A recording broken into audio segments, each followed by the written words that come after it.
Welcome back ladies and gentleman, you watching the morning star. एक बार फिर आपको show में खुशामदीद कहते हैं। हमारे साथ हैं नीना, हमारी साइकोलॉजिस्ट, और मिसेस शाजिया जो कि ब्रेस्ट कैंसर सर्वाइवर। आप जानते हैं कि आज वर्ल्ड मेंटल हेल्थ डे है और उसके साथ साथ ब्रेस्ट कैंसर अवेयरनेस मंथ भी है। और नीना की जो ड्रेसिंग है वो दोनों चीज़ों को सिंबलाइज भी कर रही है। How thoughtful of you Neena. मैं यही कहूँगी कि जैसे मेरा है ब्रेस्ट कैंसर, तो मैं अपनी सेहत सबसे पहले, ठीक है। अच्छा, मेरे साथ बहुत सारी ख़वातीन मैंने देखा है कि थी तो ज़िंदगी ख़त्म, मतलब कुछ कर ही नहीं सकते अब। तो मैं कहा क्यों, अगर एक बीमारी आई है तो आप आगे कोई बात नहीं, डॉक्टर्स हैं और जैसा डॉक्टर कह रहे हैं आप वैसे करें। लोग अपनी मर्ज़ी से इलाज करवाते हैं, बीच में छोड़ देते हैं, मायूस बहुत होती हैं ख़वातीन। अच्छा, पीछे से जो हमारे जो फ्रेंड्स कुछ अच्छे भी होते हैं, कुछ ऐसे होते हैं, "अरे, बेचारी तुम तो बचोगी नहीं", कुछ ऐसे हैं। कितनी बुरी बात जी, कुछ ऐसे हैं कि बस वो इंतज़ार में थे शायद अब मरें कि अल्लाह जब ना मरें, करे, क्योंकि जी, कैंसर खुदा हो ना गया। खास्ता। जी, जी, जी। और लेकिन मैं जो हूँ, जैसे मुझे फ़र्स्ट टाइम जब डॉक्टर ने बताया, मैं खुद से कहा, स्ट्रॉन्ग रही कि नहीं भाई मुझे हो गया, कोई बात नहीं, तो मुझे फ़ाइट करना है इससे। मेरे साथ मेरी फैमिली, मैं खुद डॉक्टर से डिस्कस करती थी। आजकल आपको पता है यूट्यूब का ज़माना है, वीडियोस देखती थी। नहीं भाई मुझे तो सारे टेस्ट और क्लियर करवाने हैं और बस इससे फ़ाइट करना है, मुझे जीना है। हो गया कोई बात नहीं, क्योंकि अगर मैं ये सोचती कि हो गया और मैं मायूस होकर बैठ जाती, तो अगर डॉक्टर मुझे दवा भी दे रही होती, सारे ट्रीटमेंट चल रहा होता है, लेकिन अंदर से जो एक मतलब विल पावर होती है या एक रोशनी होती है, वो नहीं होती, तो फिर डॉक्टर भी कुछ नहीं कर सकता। वैसे नीना, मुझे एक बात ही बताइए, जिस तरह अभी ये बात कर रही है कि दे ऑलरेडी ये एक सेहत के मसले से लड़ रही थी, उसके बाद आपको इतनी ज़्यादा नेगेटिविटी अपने सराउंडिंग से सुनने को मिल रही है।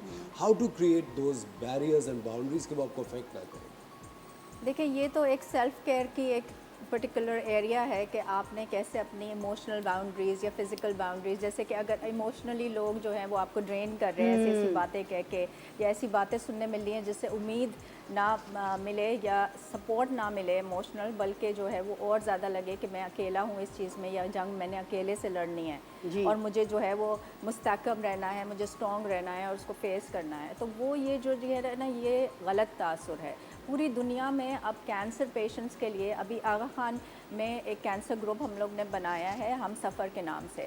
उसके अंदर हमारे पास एक कैंसर पेशेंट्स का ग्रुप है और उसके साथ थेरेपिस्ट भी बैठते हैं और साइकोलॉजिस्ट भी और डॉक्टर्स भी बैठे होते हैं, और इसी तरीके से एक कैंसर केयर गिवर्स का ग्रुप है, यानी कि जो उनकी देखभाल कर रहे हैं। जैसे कि मेरी अम्मी को कैंसर हुआ था तो मैं उनकी देखभाल कर रही थी 8 साल। जो मैंने इमोशनल टर्मोइल देखा, जो मेरे इमोशंस जो प्रोसेस करने थे, मुझे बहुत सारे इमोशंस बने कि जब ट्रॉमा है होता है ना, एक आपका अपना जो है वो इस तरह की एक लाइफ थ्रेटनिंग और लाइफ एंड डेथ से की कशमकश एक जंग लड़ रहा होता है एवरी डे। हाँ, कि आज कैसे सर्वाइव करना है, आज का दिन कैसे निकलेगा, कल क्या होगा। तो you know there are so many things. आप खौफ में होते हैं, ठीक है, एंग्जाइटी में होते हैं, आप गुस्सा में भी होते हैं कि आपको शिकवा भी होता है कि मेरे साथ क्यों हुआ या मेरे अपनों के साथ क्यों हुआ। ये इतने अच्छी, मतलब मेरे लिए बहुत बड़ी चीज़ थी कि वाई माई मदर, वो इतनी अच्छी हैं, उनके साथ ये क्यों हुआ, वो क्यों तकलीफ़ देख रही हैं।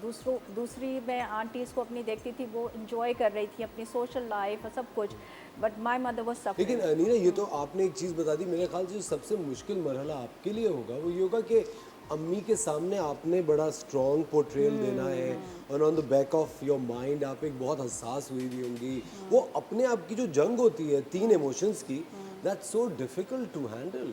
और ये बहुत सारे लोग हैं जो कि मैं आपको पता है इतनी दफ़ा मैं कभी मेरी मम्मी की सर्जरी हो रही थी और मैं जब अस्पताल में जा रहा था तो आपको पता है सिर्फ हमारा कमरा ऐसा था कि जिसके अंदर मैं, मम्मी जब सर्जरी के बाद आई थी तो मैंने म्यूज़िक लगाया हुआ था, एक फ्लावर्स थे, खिड़कियाँ खुली हुई थी, टीवी पे कोई फिल्म चल रही थी, मैंने माहौल पूरा कमरे का, और मैं अगले कमरे में सब वो सिमिलर पेशेंट थी अगले कमरे, और लोग ऐसे खड़े हुए थे जैसे बस अब कोई खबर आने जी, वाली है। जी। लोग इतने ज़्यादा हौलनाक माहौल क्रिएट कर देते हैं कि विल पावर तबाह कर देते हैं पेशेंट्स का भी, कि पता नहीं। और कभी भी मैं ये इस तरह ऑपरेशन के बाद के जो ये जो कमरे होते हैं इनमें से गुजर रहा होता हूँ, अगर किसी भी पेशेंट को, कोई भी किसी पेशेंट हो, उसके जाने का भी अगर आपको वक्त पता हो तो उसके जाने के वक्त को आप जितना खूबसूरत और हसीन बना सकते हैं वो ज़रूर बनाइए।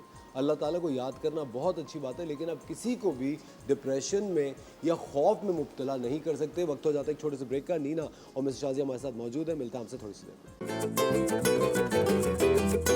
में।